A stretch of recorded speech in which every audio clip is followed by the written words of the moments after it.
আসসালামু আলাইকুম বন্ধুরা। ও হচ্ছে আলেয়া, আমার খুবই খুবই ক্লোজ ফ্রেন্ড। আজকের দিনটা শুধু ওর জন্য।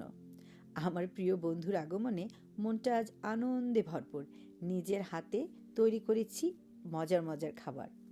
সেই খাবারে মেশানো রইল আমার সবটুকু ভালোবাসা। এই যে আমরা একসাথে, এটাই তো আসল খুশি, তাই না? বন্ধুত্ব হলো এমনই, নিঃস্বার্থ আর অফুরন্ত ভালোবাসায় ভরা।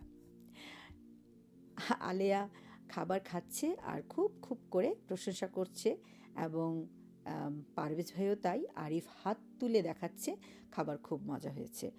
সবাই মিলে আয়োজন করে খাবার খাচ্ছি, এটাই কিন্তু আমার কাছে সবচাইতে বড় পাওয়া। আর সত্যিকার অর্থে কি, আলেয়া আমার অনেক অনেক পুরনো বন্ধু। আমি যখন ইউএসএতে আসি তখন থেকেই ওর সাথে আমার পরিচয়। অলমোস্ট 25 ইয়ার্স হয়ে গেছে। সো আমাদের দীর্ঘদিনের ভালোবাসার বন্ধুত্ব যেন সারা জীবন অটুট থাকে, এখনও আছে সেই আগের মতন ভালোবাসা। এটাই হচ্ছে সবচেয়ে বড় বিষয়। খুব বেশি কিছু রান্না করি নাই, কিন্তু একটু চিকেন বিরিয়ানি করলাম, একটু সালাদ আর একটু কাবাব আর খাসির মাংস। আসলে সত্যিকার অর্থে অনেক খাবারের দরকার হয় না, অল্প খাবার হলেও চলে যখন ভালোবাসার অনেক কাছের মানুষ কাছে থাকে, ভালোবেসে খায় আর প্রশংসা করে, তাই না? ভালো থাকবেন আপনারা। আল্লাহ হাফেজ।